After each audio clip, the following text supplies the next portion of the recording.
In this project, you'll build a smart gate that thinks before it moves. An input requests access, the ESP32 checks the system state, and the servo either opens the gate or keeps it closed.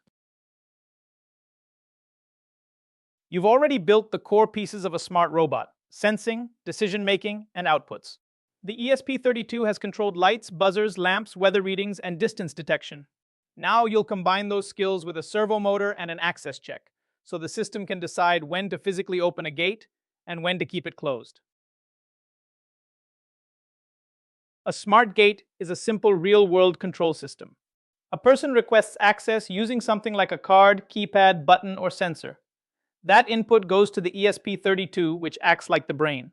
It checks the request, then chooses a response: open the gate, keep it closed, or warn with a light or buzzer.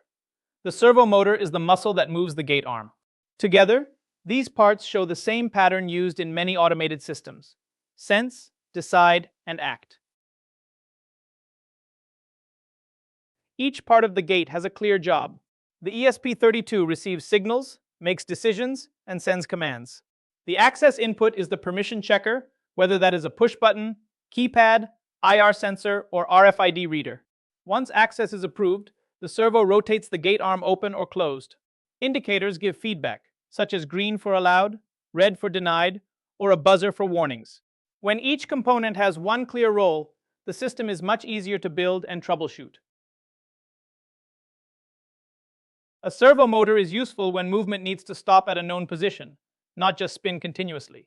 Think of it like a hinge you can command. Go to 0 degrees, 90 degrees, or another set angle, and hold there. The ESP32 sends a control signal that tells the servo which angle to use. For this gate, one angle means closed, and another angle means open. A servo has three essential connections: power, ground, and signal. The signal wire connects to an ESP32 GPIO pin, and that pin tells the servo what angle to move to.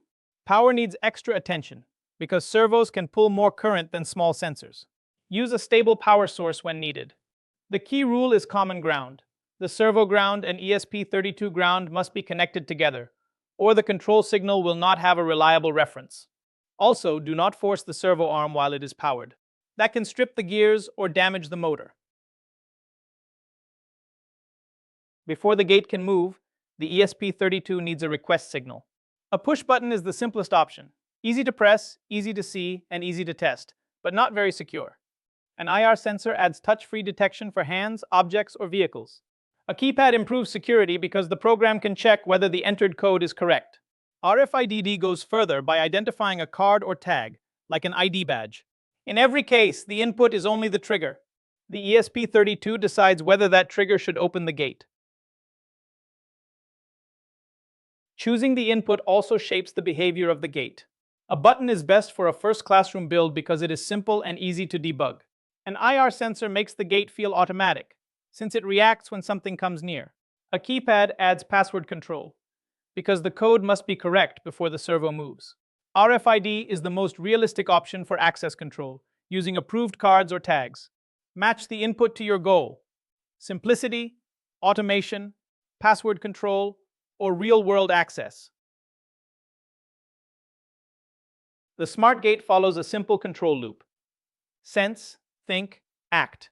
First, an access device sends a signal, such as an RFID card, keypad entry, or wireless request.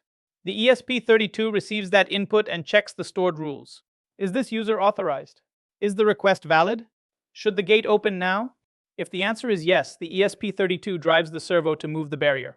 If not, it keeps the gate closed. LEDs or buzzers then make the result clear to the user. For reliable behavior, treat the gate controller as a small state machine.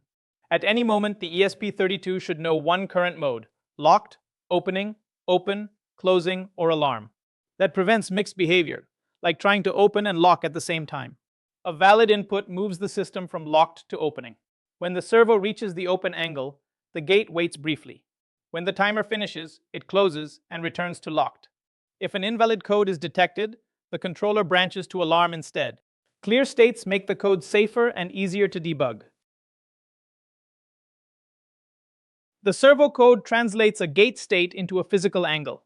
Define one value for closed, such as 0 degrees, and one value for open, such as 90 degrees.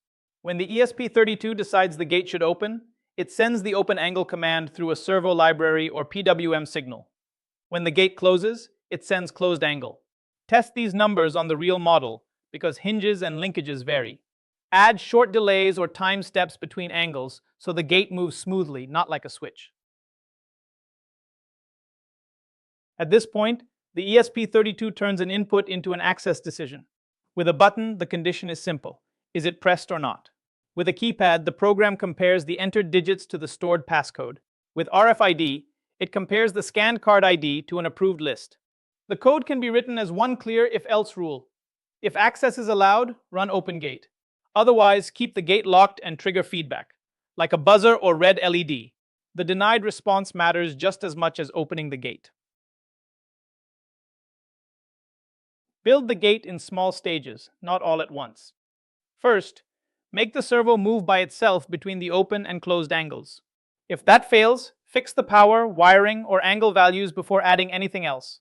Next, test the access input alone and confirm the ESP32 reads the correct allowed or denied state. Then connect that decision to the servo movement so access granted opens the gate and access denied keeps it closed. Finally, add feedback, like LEDs or a buzzer.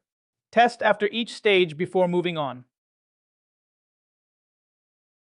Before calling the project finished, test it like a real installation. Start with the basics. If the servo jitters, verify stable power, and make sure every device shares a common ground. If the gate will not open, isolate the input first, then test the servo separately. If the movement is wrong, tune the angle values in code a little at a time. To improve safety and reliability, add an auto-close timer, an emergency stop, and simple access logs. Good engineering means testing, fixing, and testing again. You've now built more than a gate. You combined precise servo movement, access inputs, and state-based logic to create a system that senses, decides, and acts. Those same ideas power real robots.